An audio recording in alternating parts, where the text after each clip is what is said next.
Welcome students, my name is Muhammad Farhan and I am here to teach you physics class 10th। तो students हमने chapter number 10 complete कर लिया। अगर आपको उसमें किसी भी टॉपिक में इशू है तो आप मेरी वीडियो को चेकआउट कर सकते हैं प्लेलिस्ट से।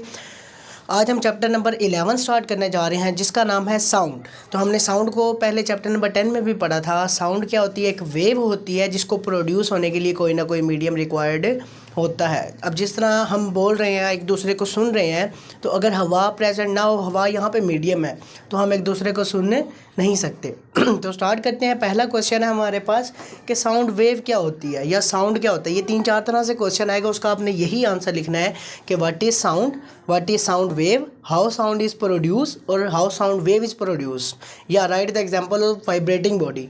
ये 5 क्वेश्चन अगर आते हैं तो आपने इसका यही आंसर लिखना है। तो इसका आंसर क्या है? Like other waves, sound wave also produce when a body vibrates और it require a material medium जैसे कि एयर फॉर देयर प्रोपगेशन। ठीक है, तो हम इसकी एग्जांपल लेते हैं कि जैसे हमारे पास एक गिटार है, तो उसकी जब स्ट्रिंग्स को हम ऐसे वाइब्रेट करवाते हैं, टू फ्रो मोशन करवाते हैं, देन उसमें से क्या प्रोड्यूस होती है हमारे पास? एग्जांपल है हमारे पास हार्ट बीट। हार्ट बीट में क्या, हार्ट हमारा हर वक्त क्या कर रहा है? पंप कर रहा है, वाइब्रेटरी मोशन कर रहा है, और उसकी भी साउंड होती है जिसको डॉक्टर्स वगैरह स्टेथोस्कोप से जो है ना वो लिसन करते हैं। ठीक है, तो हमारे पास थर्ड एग्जाम्पल है वोकल कॉर्ड्स। वोकल कॉर्ड्स हम जब बोल रहे हैं ना, तो हमारे गले के अंदर वोकल कॉर्ड्स हैं, ये भी क्या कर रहे हैं? वाइब्रेट कर रहे हैं टू एंड फ्रो, जिसकी वजह से हमारी आवाज़ जो है निकल रही है और हवा के ज़रिए एक से दूसरे पीपल्स तक हमारी आवाज़ जो है वो जा रही है, पहुंच रही है। तो हमारा 3-4 तरह से आएगा कि साउंड होता कैसे प्रोड्यूस, जब कोई बॉडी वाइब्रेट करती है या कोई मीडियम भी इसके लिए हमें क्या होता है? रिक्वायर्ड होता है। तो इसका हमारे पास ये आंसर बनेगा।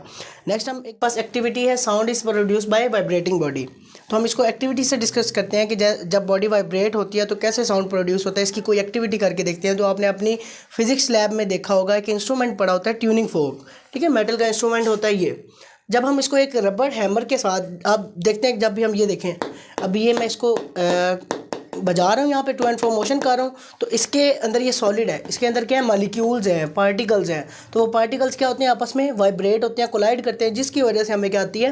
आवाज़ आती है। इसी तरह हमारे पास अब ये ट्यूनिंग फोक है, इसको मैं हैमर के साथ जब इस तरह इसको खड़काऊँगा, बजाऊँगा, तो इसके भी मॉलिक्यूल्स क्या करेंगे? वाइब्रेट करेंगे। ये सेकंड में ये वाइब्रेशन शो कर रहे हैं हमारे पास मॉलिक्यूल की, और उसकी क्या होती है? साउंड प्रोड्यूस होता है। और ये हमारे पास साउंड इसकी कम होती है, इसलिए जब हम इसको कान के पास करके यूँ बजाते हैं तो इसकी आवाज़ हमें जो है वो सुनाई दे रही होती है। इसकी हम दूसरी एक्टिविटी देखते हैं कि अगर हम एक बॉल लें, साथ ट्यूनिंग फोक रखें, बॉल को यहाँ से यूँ पीछे लाकर इसको यूँ छोड़ें, तो यह ट्यूनिंग फोक से टकराएगा, तो ये ट्यूनिंग फोक क्या करेगा? वाइब्रेट करेगा। जब भी कोई बॉडी वाइब्रेट करती है तो साउंड प्रोड्यूस होता है। अब एक मुझसे बच्चे ने क्वेश्चन किया था, बहुत ही नाइस क्वेश्चन किया था उसने, कि सर जब भी कोई बॉडी वाइब्रेट करती है तो साउंड प्रोड्यूस होता है। अब उसने मुझसे एग्जांपल में पूछा कि सर ये मैंने हाथ वाइब्रेट कर रहा हूँ लेकिन इसकी मुझे साउंड नहीं सुनाई दे रही। अब जो साउंड की रेंज है ना, वो होती है हमारे पास फ्रिक्वेंसी की रेंज 20 हर्ट्ज से लेकर 20,000 हर्ट्ज तक। इतनी जिस साउंड की फ्रिक्वेंसी हो उसको हम लिसन कर सकते हैं, और जिसकी फ्रिक्वेंसी से कम हो या इससे ज़्यादा हो उसको हम listen, normal human ear listen नहीं कर सकते, उनको इंस्ट्रूमेंट के साथ जो है ना हम वो सुन सकते हैं। ठीक है, तो उसकी रेंज फिर 20,000 से कम हो जाती है, जिसकी वजह से हम उसको नॉर्मल ईयर से नहीं सुन सकते। लेकिन अकॉस्टिक एक ऐसा मेथड है, ऐसी टेक्निक है जिसको यूज़ करके हम उसको जो है वो उस साउंड को भी सुन सकते हैं। नेक्स्ट हमारे पास जो एक्टिविटी है वो हमने देखना है कि sound require medium for their propagation. अब वो कह रहे हैं कि हमारे पास जो साउंड है उसको मीडियम की ज़रूरत होती है, इसको भी प्रूव करें किसी एक्टिविटी से।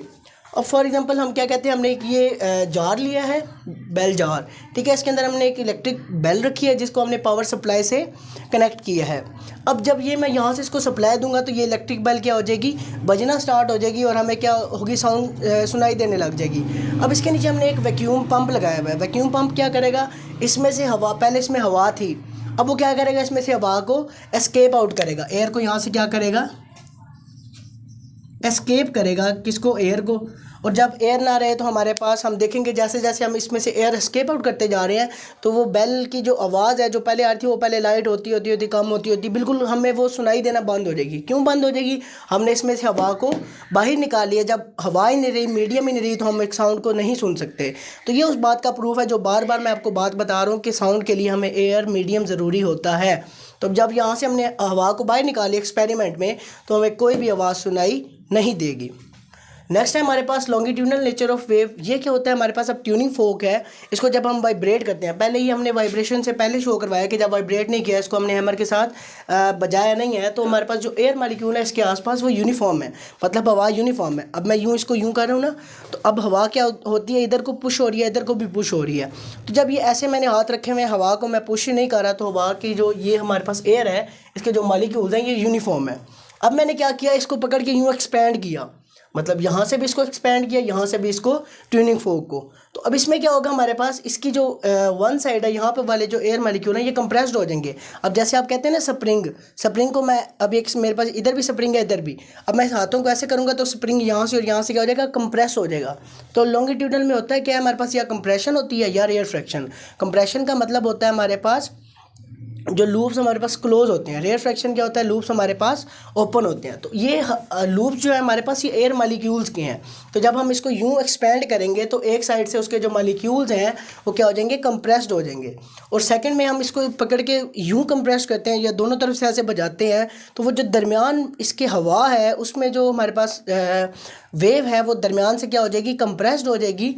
अब जिस तरह यहाँ से इसको मैंने यहाँ से भी दबाया, यहाँ से भी, अब इसके दरमियान वाली ये जो एयर थी, ये जो इसके दरमियान में ये क्या हो जाएगी, कंप्रेस्ड हो जाएगी, और साइडों वाली हमारे पास थोड़ी सी रेयर फ्रैक्शन आ जाएगी। मतलब यहाँ तक था ना ये, अब मैंने इसको यूँ कंप्रेस किया, जो इधर वाली वेव्स हैं वो रेयर फ्रैक्शन आ जाएगी, मतलब लूप्स ओपन हो जाएंगे, और जो दरमियान वाली है वो लूप्स क्या हो जाएंगे, क्लोज। अब ये जो साइड्स वाले लूप हैं वो अपने नॉर्मल लूप से ज़्यादा बनाने हैं, और जो दरमियान वाले लूप्स हैं वो अपने कंप्रेस्ड करके बनाने हैं। तो that's all from my side. हाँ, आज हमने डिस्कस क्या किया है कि साउंड प्रोड्यूस होता है कब होता है, जब बॉडी वाइब्रेट करती है, तो हमने इसको वाइब्रेट करके देखा कि साउंड प्रोड्यूस हो रहा है, यस हो रहा है। नेक्स्ट हमने देखा कि अगर हम हवा निकाल लें तो साउंड प्रोड्यूस होता है, तो नहीं होता। जैसे ही हमने हवा एस्केप आउट कर ली तो साउंड प्रोड्यूस नहीं हुआ, इसका मतलब इसको हवा की ज़रूरत है, मटेरियल मीडियम की ज़रूरत है। तीसरा हमने देखा कि इसमें लॉन्गिट्यूडनल नेचर है, मतलब कंप्रेशन या रेयर फ्रैक्शन होती है हवा में, मीडियम में। तो हमने वो भी देखा कि जब हम इसको ओपन कर रहे हैं या क्लोज कर रहे हैं तो हमारे पास कंप्रेशन भी आ रही है और रेयर फ्रैक्शन भी आ रही है। That's all from my side. इस क्वेश्चन में आपको कहीं पे भी इशू आप मुझसे कमेंट बॉक्स में पूछ सकते हैं। Thank you so much.